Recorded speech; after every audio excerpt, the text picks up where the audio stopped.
So యూనియన్లు బాగా పనిచేస్తే రెండోసారి అవకాశం వస్తుంది.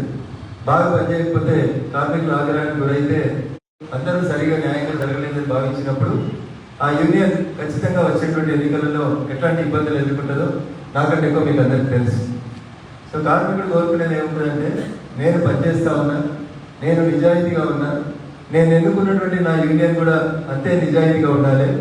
గెలిచిన తర్వాత వీళ్ళు ఓటేసిర్రు వాళ్ళు ఓటేయలేరు అని తరతమ భేదాలు చూపెట్టకుండా కార్మికులందరూ ఒకటే అనేటువంటి రీతి లోపల పనిచేయాలని కార్మిక సోదరులందరూ కూడా ముక్త గడ్డంతో కోరుకుంటారని నేను అనుకుంటా ఉన్నా.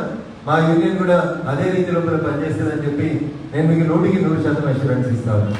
ఒకవేళ యూనియన్ ఆఫీస్ బేరర్స్లలో ఎక్కడైనా అట్లాంటి ఇబ్బందులు కానీ అసమానతలు కానీ జరిగినట్టు మీ దృష్టికి వస్తే నాకు తెలిసి నా ఫోన్ నెంబర్ మీ అందరి దగ్గర ఉందని నేను అనుకుంటా ఉన్నాను. లేకపోతే నా ఫోన్ నెంబర్ ఇస్తాను. ఎక్కడైనా ఎవరికైనా వ్యక్తిగతంగా ఇబ్బంది అయితే యూనియన్ ఆఫీస్ బేరర్స్ వల్ల నష్టం కలిగితే సమస్యను వెంటనే నా దృష్టికి తీసుకురావాల్సిందిగా సవినయంగా మీకు అందరికీ అప్పీల్ చేస్తా ఉన్నాను.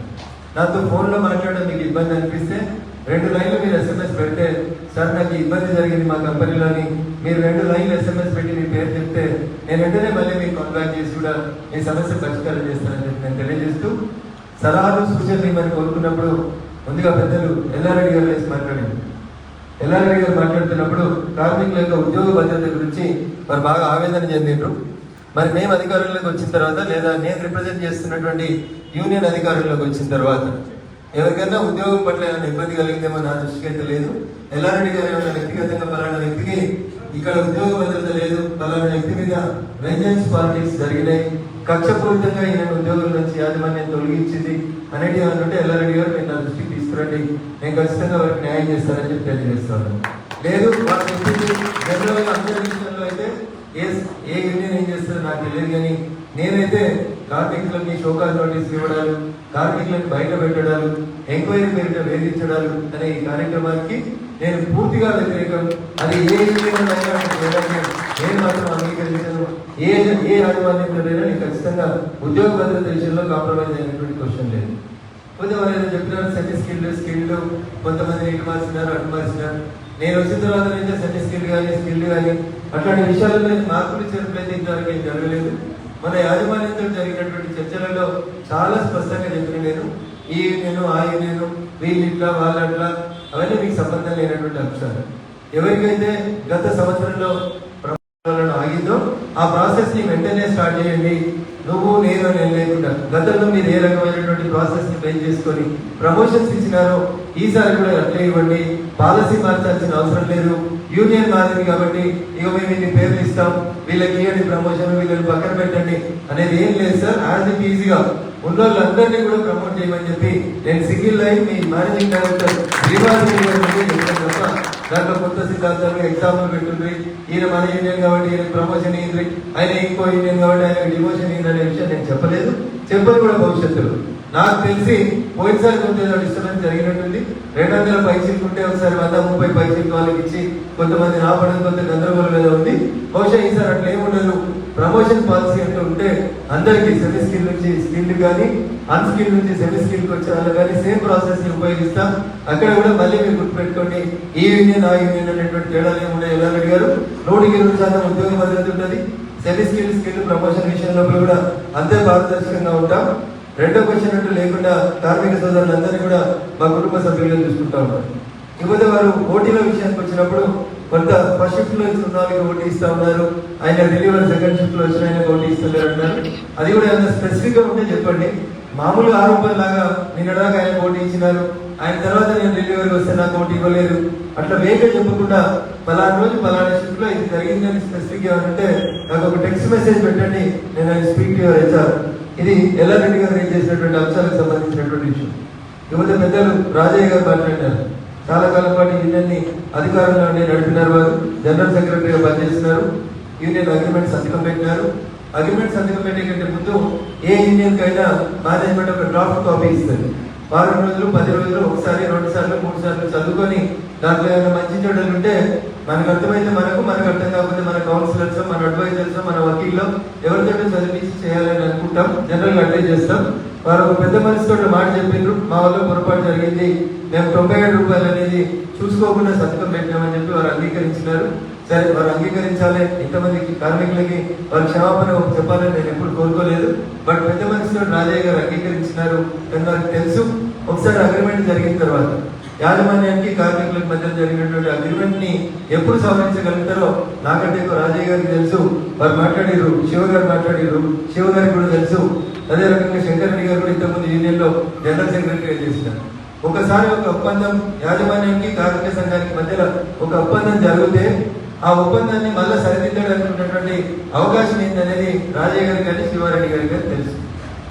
శివ గారు నేను కంప్లైంట్ ఫైల్ చేశాను, డీసీఎల్ గారి దగ్గర కేసు నడుస్తుంది అని చెప్పినారు.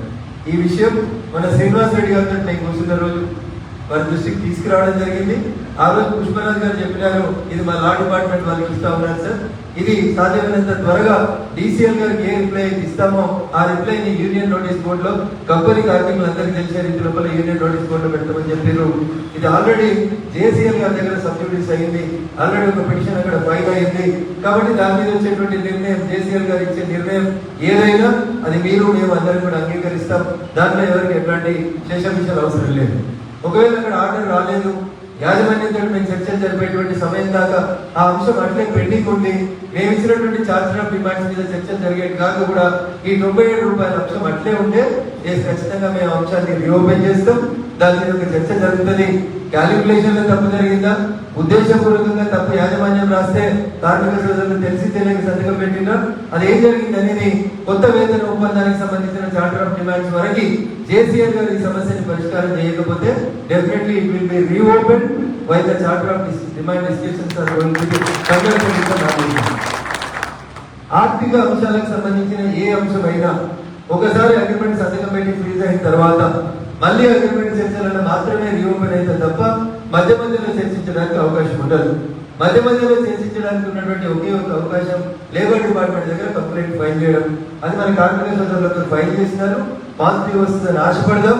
పాజిటివ్ వచ్చినా నెగిటివ్ వచ్చినా మళ్ళీ చార్టర్ ఆఫ్ డిమాండ్స్ మీద చర్చలు జరిగేటప్పుడు అక్కడ డీసీఎల్ జేసీఎల్ ఏం ఆర్డర్ రాసినా యూనియన్ పరంగా మేము ఖచ్చితంగా యాజమాన్యంతో 97 రూపాయల గురించి చర్చ జరుపుతాం, నెగోషియేట్ చేస్తాం. దాంట్లో మనపడపడాల్సినటువంటి అవసరం లేదు. ఇకపోతే రెండో అంశం రాజయ్య గారు చెప్పిన దాంట్లో రాజయ్య గారు చెప్పిన దాంట్లో రెండో విషయం 90 లక్షలు పిఎఫ్ కు సంబంధించినటువంటి విషయం. కూర్చోండి, ఇది డిబేట్ కాదు, టీవీ డిస్కషన్ కాదు. కూర్చోండి, లాస్ట్ మైక్ ఇస్తాను. 90 లక్షల రూపాయలకు సంబంధించినటువంటి పిఎఫ్ కు సంబంధించి పిఎఫ్ డిపార్ట్మెంట్ వర్సెస్ కంపెనీ యాజమాన్యానికి మధ్యన హైకోర్టులో ఒక రిట్ పిటిషన్ పెండింగ్ ఉంది. Last time meeting Srinivas Reddy గారితో కూర్చున్నప్పుడు నేను మీతో మాట్లాడకంటే ముందే ఈ విషయాలు నేను నా దృష్టిలో ఉన్నాయి కాబట్టి శ్రీనివాస్ రెడ్డి గారిని అడిగితే ఈ 97 రూపాయల విషయం నా దృష్టిలో లేదని చెప్పి శ్రీనివాస్ రెడ్డి పిఎఫ్ కు సంబంధించి ఒకవేళ ఏమైనా పొరపాటు జరిగితే వెంటనే ఆ డబ్బులు మేము సరి చేస్తాం. కోర్టుకి ఇచ్చేటువంటి అఫిడవిట్ లో డిఫరెన్స్ ఆఫ్ అమౌంట్ ఏమైనా క్యాలిక్యులేషన్ లో పొరపాటు జరిగితే 90 లక్షలు కట్టిన వాళ్ళం 15 లక్షలు కట్టడం మాది తప్పు కాదు. ఒకవేళ మేము తప్పు చేస్తే మేమే జైలుపోతాం. అది గవర్నమెంట్ కట్టాల్సినటువంటి మ్యాండేటరీ ప్రొవిజన్ కాబట్టి వెంటనే దాన్ని రెక్టిఫై చేసి కడతామన్నారు. అడ్వకేట్ తో మాట్లాడి చెప్తా ఉన్నారు. నేను ఒక అడ్వకేట్ గా హైకోర్టులో పెండింగ్ లో ఉన్నటువంటి ఒక కేసు గురించి, ఎందుకంటే అందరూ రికార్డ్ చేస్తా ఉన్నారు కాబట్టి ఇంతకంటే ఎక్కువ మాట్లాడడం అనేది సబ్జుడీస్ అవుతుంది, కోర్టు కంటెంప్ట్ కిందకి వస్తుంది. కాబట్టి కోర్టుకి మేనేజ్మెంట్ ఇచ్చేటువంటి అఫిడవిట్ ఏంది పిఎఫ్ కమిషనర్ తో ఉదయం మాట్లాడదాం అనుకున్నాను. బట్ ఈరోజు సండే, రేపు ఉదయం మాట్లాడి నేను మళ్ళీ మీకు నోటీస్ కొడుకో లేకపోతే యూనియన్ జనరల్ సెక్రటరీ తోటో పిఎఫ్ కమిషనర్ ఏం చెప్పినాడు, క్యాలిక్యులేషన్ ఎట్లా ఉంది, ఎక్కడ తేడా వచ్చింది అనేది మీకు కాపీ పిఎఫ్ కమిషనర్ గారితో మాట్లాడి మేము పంపించేటువంటి ఏర్పాటు చేస్తాం. మూడోది శివ గారు చెప్పింది వ్యక్తిగతమైనటువంటి సమస్య. ఒక కార్మికుడు రోజుకి 8 గంటలు కంపెనీలో పనిచేస్తే నెలలో వచ్చేటి 25 పని రోజులు వస్తుంది. 25 పని రోజులకి రోజు 8 గంటల చొప్పున పనిచేస్తే వారు పనిచేయాల్సింది 200 గంటలు. వారు చెప్పింది ఏంటంటే శివగారు, నేను 200 నా పని దినాలు 10 గంటలు కాకుండా ఇంకో 240 గంటలు నేను ఎక్కువ పనిచేసిన అని చెప్పింది. మరి మేనేజ్మెంట్ ఎట్లా పర్మిషన్ ఇచ్చిందో నాకు తెలియదు. ఒకవేళ 26 రోజులు పనిచేస్తే కూడా కూర్చో ఆర్గ్యుమెంట్ చేయాలి, కూర్చో. ఒకవేళ 26 రోజులు పనిచేస్తే చెప్తామనే కదా, మీరు ఎవరు మాట్లాడదమ్మా దయచేసి, ఎవరు మాట్లాడదు. నేను చెప్తా 25 రోజులు రోజు 8 గంటలు పనిచేస్తే ఆయన పనిచేయాల్సింది 200 గంటలు. ఒకవేళ 26 రోజులు ఒక నెలలో 10 రోజులు వచ్చినాయి అనుకుంటే 26 రోజులు 8 గంటలు పనిచేస్తే 208 గంటలు పనిచేయాల్సి ఉంటుంది వారు. ఇవి కాకుండా వారు 240 గంటలు ఎక్స్ట్రా ఓటీ పనిచేసిన అని చెప్పినారు. సో దానికి యాజమాన్యం ఎట్లా అనుమతి ఇచ్చింది, వారు ఎంత పనిచేస్తున్నారు, దాంట్లో తప్పు పని గంటలు ఎందుకు రికార్డ్ చేస్తున్నారనే విషయం లోపల మీరు రాతపూర్వకంగా యూనియన్ ప్రెసిడెంట్ అడ్రస్ చేస్తే ఒక లెటర్ ఇవ్వండి. నేను దీని మీద యాక్షన్ తీసుకోమని లేబర్ డిపార్ట్మెంట్ కి మీ మేనేజ్మెంట్ మీద మీతో 240 గంటలు పనిచేయించిన వాడి మీద చర్య తీసుకొని వారిని సస్పెండ్ చేయమని చెప్పి నేను మీ యాజమాన్యానికి రేపే 80 గంటలు పనిచేస్తే 200 గంటలు అయినప్పుడు ఇంకో 240 గంటలు పనిచేస్తే మనిషికి మిగిలింది నాట్ ఈవెన్ 8 అవర్స్ మిగిలలేదు వారికి. డ్యూటీకి వచ్చేటువంటి జర్నీ టైం, డ్యూటీ నుంచి ఇంటికి పోయేటువంటి జర్నీ టైం, వారి ఇంట్లో నిద్రపోవాల్సినటువంటి 10 గంటలు, ఇవన్నీ క్యాలిక్యులేట్ చేసినప్పుడు ఒక మనిషి 8 గంటలు పనిచేయాల్సిన చోట రోజు 16 గంటలు పనిచేస్తే ఒక రోజు పని చేయగలుగుతాం, 2 రోజులు పని చేయగలుగుతాం, 4వ రోజు 5వ రోజు కూడా కంటిన్యూస్ గా రోజు 16 గంటలు డ్యూటీ మరి యజమాని వెంట చేపించుకున్నది వారు ఎట్లా చేసినారు అనేది అది చేయించినటువంటి ఆఫీసర్ ఖచ్చితంగా సంజయ్ ఇవ్వాల్సిందే. ఇది మాల్ ప్రాక్టీస్ ఆఫ్ లేబర్ కింద వస్తుంది. ఖచ్చితంగా వారి మీద చర్య జరుగుతుంది. మీరు నాకు రాతపూర్వకంగా ఇవ్వండి. ప్రతిరోజు ఏ రోజు ఎన్ని గంటలు డ్యూటీ చేసినారో నాకు రాతపూర్వకంగా కంప్లైంట్ పెట్టండి. I file A complaint on behalf of you to the management. తప్పకుండా నాకు ఇవ్వాలి. యూనియన్ ప్రెసిడెంట్ గా నాకు రాస్తున్నారు. జనరల్ సెక్రటరీగా పనిచేసిన పెద్దలు శంకర్ రెడ్డి గారు వారు కొంత క్యాలిక్యులేషన్ చెప్పినారు వీడియోకి సంబంధించిన అంశం మీద. అన్న ఇప్పటికే సమాధానం చెప్పినా అనుకుంటున్నాను. వీడియో ఒకటి, పిఎఫ్ ఒకటి, రెండు కూడా 2 ఆఫీసర్స్ ముంగట, 2 ఇన్స్టిట్యూషన్స్ ముంగట, ఒకటేమో జేసీఎల్ గారి ముంగట, ఇంకొకటేమో హైకోర్టు ముంగట పెండింగ్ ఉంది. కాబట్టి ఈ రెండింటి విషయంలో మీకెంత కన్సర్న్ ఉందన్న యూనియన్ ప్రెసిడెంట్ గా నాకు కూడా అంతే కన్సర్న్ ఉంది. ఈ 2 సమస్యలు చార్టర్ ఆఫ్ డిమాండ్స్ లోపల క్లోజ్ కాకపోతే చార్టర్ ఆఫ్ డిమాండ్ స్టార్ట్ అయినప్పుడు ఈ 2 సమస్యల ముందు చర్చించినాకనే మిగతా విషయాలు చర్చిస్తామని చెప్పి మీకు అందరికీ కూడా తెలియజేస్తాను. దాంట్లో 2వ ఆలోచన ఏం లేదు. నేను అనుకుంటా ఉన్నా అటు హైకోర్టు కానీ ఇటు జేసీఎల్ కానీ ఈ రెండింటి విషయంలో ఒక స్పష్టమైనటువంటి ఆర్డర్ ఇస్తారని నేను అనుకుంటున్నాను. ఇవి 2 మీకు తెలిసిన తర్వాత జరిగినటువంటి సంఘటనలు కావు. మాకంటే ముందు ఇతర మిత్రులు యాజమాన్యానికి మళ్ళీ కంప్లైంట్ చేసినారు, కార్మికుల పక్షాన మాట్లాడుతూ ఉన్నారు. నువ్వు గెలిచిన కదా నువ్వు చేయవా అనేటువంటి మాట రాకుండా ఖచ్చితంగా ఇటు హైకోర్టు ఇటు లేబర్ కోర్టు రెండింటి నిర్ణయాలు వస్తాయా రావా నాకు సంబంధం లేదు, వస్తాయని నేను ఆశపడతా ఉన్నా. రాకుండా మళ్ళీ ఏప్రిల్ 1 నుంచి మేము ఎప్పుడైతే చర్చలు ప్రారంభిస్తామో కొత్త చార్టర్ ఆఫ్ డిమాండ్స్ మీద ఎప్పుడైతే యూనియన్ మేనేజ్మెంట్ నెగోషియేషన్స్ ప్రారంభమవుతాయో ఈ రెండింటిని తేల్చిన తర్వాతనే మిగతా అంశాల విషయంలో కూడా యూనియన్ ముందుకు పోతుంది. అంతవరకు కార్మిక సోదరులందరూ కూడా కాన్ఫిడెంట్ ఉండాలని చెప్పి మీకు అందరూ కూడా విజ్ఞప్తి చేస్తాను.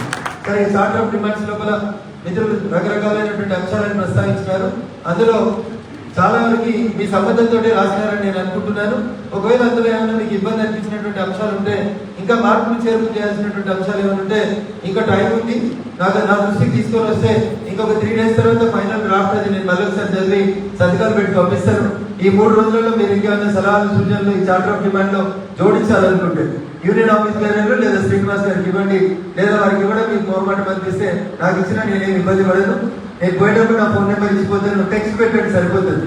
మీకు నాతో మాట్లాడడం ఇబ్బంది అనిపిస్తే SMS పెట్టండి, దాన్ని కూడా ఇన్కార్పొరేట్ చేసేటువంటి ప్రయత్నం చేస్తాను. నన్ను గెలిపించినట్టు నుంచి ఈ రోజు వరకు నా వల్ల యూనియన్ ప్రెసిడెంట్ గా నేను మీకు చేయలేకపోయినా నేను ఫీల్ అవుతుంది. ఒకటే ఒక సంఘటన నేను మీకు చేయలేకపోయినా ఫీల్ అవుతున్నటువంటి సంఘటన, అది కూడా నేను మీకు చెప్పాలి కాబట్టి చెప్తామని ఎవరు అడగలేదు. కానీ ఒక కార్మిక సోదరుడు మోహన్ అనుకోకుండా ప్రమాదానికి గురించి చనిపోయినాడు. ఎస్, నా యూనియనా నీ యూనియనా పక్కింటి అని తెలియకుండా ఒక మనిషి చనిపోయింది అన్నప్పుడు స్పందించాల్సినటువంటి బాధ్యత యూనియన్ పరంగా అందరి మీద ఉన్నది. నాకు తెలిసి మా ఆఫీస్ పేరెంట్స్ అందరూ స్పందించినారు. వారు మిస్ప్లేస్ అయినారు, కనబడతలేరు, తప్పిపోయినారు అన్న దాని నుంచి నేను కూడా జడ్జిమెంట్ పోలీసులతో మాట్లాడడం జరిగింది. దురదృష్టవశాత్తు వారి శవం 3 రోజుల దాకా కనబడకుండా పోయింది. 3 రోజుల తర్వాత దొరికింది. నేను నాకున్నటువంటి పద్ధతిని పార్టీ కార్యక్రమాల వల్ల ఆ రోజు రావాలని మనస్ఫూర్తిగా కోరుకున్నప్పటికీ కూడా రాలేకపోయినాను. ఆ ఒక్క సందర్భంలో మాత్రం మోహన్ గారి భౌతిక గాయాన్ని సందర్శించలేక వారి కుటుంబాన్ని పరామర్శించలేకపోవడం అనే ఒకే ఒక గిల్టీ నా మనసులోనే ఉంది. ఇది ఒకటి చేసి ఉండాల్సింది, నేను చేయలేకపోయాను అనేటువంటి గిల్టీ ఉంది. సభా వేదిక నుంచి మీకు అందరికీ మోహన్ గారి కుటుంబాన్ని నేను ఆ రోజు వ్యక్తిగతంగా పరామర్శించలేకపోయినందుకు చింతిస్తూ వారి కుటుంబాన్ని భవిష్యత్తులో కలుస్తాను. ఖచ్చితంగా వారికి నేను ఒక నాయకుడిగా, ఒక ఎమ్మెల్యేగా, మీ యూనియన్ ప్రెసిడెంట్ గానే కాకుండా వారి కుటుంబాన్ని అన్ని రకాలుగా భవిష్యత్తులో ఆదుకుంటానని చెప్పి తెలియజేస్తాను. ఈ ఒక్క సంఘటన మినహా నాకు తెలిసి ప్రత్యక్షంగా కానీ పరోక్షంగా కానీ మీ యూనియన్ సభ్యులు ఎవరు ఫోన్ చేసినా, ఇర్రెస్పెక్టివ్ ఆఫ్ ద పార్టీస్, ఎవరు పోటీ చేసినా, ఎవరు ఫోన్ చేసినా అన్ని సందర్భాల లోపల కూడా నేను సాధ్యమైనంత వరకు కావాల్సిన రెస్పాండ్ అవుతా ఉన్నాను. కొంతమంది నాతో కొన్ని సందర్భాల లోపల ఫోన్ చేసినారు, కొన్ని విషయాలు షేర్ చేసుకున్నారు. అది వాళ్ళకి తెలుసు. వాళ్ళ పేర్లు నేను చెప్పాల్సినటువంటి అవసరం కూడా నాకు లేదు. భవిష్యత్తులో కూడా మీకు ఎప్పుడైనా సమస్య అనిపిస్తే not only company issue, apart from the company issue కూడా ఇంకేమైనా మీరు మాట్లాడాలనుకున్నా, చెప్పాలనుకున్నా, మీకు ఎక్కడైనా ఇబ్బంది అనిపించినా, మీకు వ్యక్తిగతంగా ఏదైనా సమస్య నా దృష్టికి తీసుకొస్తే మీ కార్మిక సంఘ నాయకుడిగా, ఒక శాసనసభ్యునిగా 100% మీరు అందించి, మీరు సహకరించి, మీరు నన్ను ఆశీర్వదించి గెలిపించినటువంటి సందర్భంగా నేనున్నటువంటి ఈ టెన్యూర్లో అది వ్యక్తిగత అవసరమైనా, ఇంకే అవసరమైనా 100% మీ కుటుంబ సభ్యులుగా నిల్చొని క్లియర్ చేసేందుకు ప్రయత్నిస్తానని చెప్పి ఈ సందర్భంగా తెలియజేస్తూ,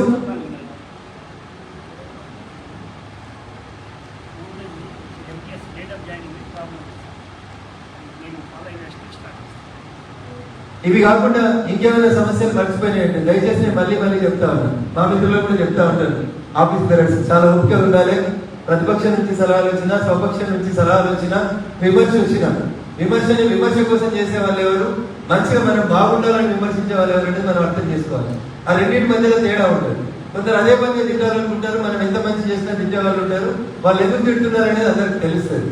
కొందరేమో మనం బాగుండాలని, మన యూనియన్ నా వీపు నాకు కనబడతలేదు కాబట్టి నేను బాగుండాలని కోరుకునేటువంటి కొంతమంది మిత్రులు సద్విమర్శలు చేస్తారు. అందుకని అప్పుడప్పుడు మనం ఇట్లాంటి మీటింగ్లు పెట్టుకున్నప్పుడు దయచేసి ఎవరి గొంతు ఎవరు నొక్కాల్సినటువంటి అవసరం లేదు. ప్రతిపక్ష నాయకులు కూడా నేను సవినయంగా చేసేటువంటి అప్పీల్ ఒకటి, యూనియన్ మేలు కొరకు మేము బాగుండాలని, కంపెనీ బాగుండాలని, కార్మికులు బాగుండాలని మీరు ఇచ్చేటువంటి ప్రతి సలహాని, సూచనని మీ అధ్యక్షుడిగా 100% వినమ్రంగా స్వీకరిస్తాను. I don't have any vengeance. మీరు ఇట్లా మాట్లాడారని నేనేం కక్ష సాధించేది ఉండదు, కోపం పెట్టుకునేది ఉండదు. కాబట్టి ధైర్యంగా మీరు మాట్లాడండి. నేను మళ్ళీ చెప్తా ఉన్నాను, ఇప్పుడు మాట్లాడడానికి ఇష్టపడకపోతే మీరు ఏ రూపంలో నాకు సమాచారాన్ని కమ్యూనికేట్ చేసినా I will be open for you all అనేది మనస్ఫూర్తిగా తెలియజేస్తూ, చార్టర్ ఆఫ్ డిమాండ్స్ విషయం లోపల ఇప్పటిదాకా చదివిన వాటికి ఇంకేమైనా సవరణలు, సూచనలు ఉంటే తెలియజేస్తే 2-3 రోజుల లోపల ఈ చార్టర్ ఆఫ్ డిమాండ్స్ ని మీరందరూ కరతాల ధ్వనులతోటి ఆమోదిస్తే యాజమాన్యానికి అందించి టెన్యూర్ పూర్తి కాగానే చర్చలు ప్రారంభిస్తామని ఈ సందర్భంగా తెలియజేస్తూ, అవకాశం ఇచ్చినటువంటి వేదిక ముందు ఉన్నటువంటి కార్మిక సోదరులందరూ కూడా పేరు పేరున నమస్కారాలు తెలియజేస్తూ సెలవు తీసుకుంటాను. జై హింద్, జై భారత్. హాయ్ ఫ్రెండ్స్, మా టుడే టుమారో యూట్యూబ్ ఛానల్ చూస్తున్నందుకు చాలా థ్యాంక్స్. మరిన్ని లేటెస్ట్ వీడియోస్ కోసం వెంటనే సబ్స్క్రైబ్ చేయండి. అలాగే ఈ బెల్ ని కూడా రింగ్ చేసేయండి. మా నోటిఫికేషన్స్ అన్ని మీ మొబైల్లో వస్తాయి. అలాగే మా వీడియోస్ మీకు నచ్చితే లైక్ చేయండి, షేర్ చేయండి, నచ్చకపోతే కామెంట్ చేయండి.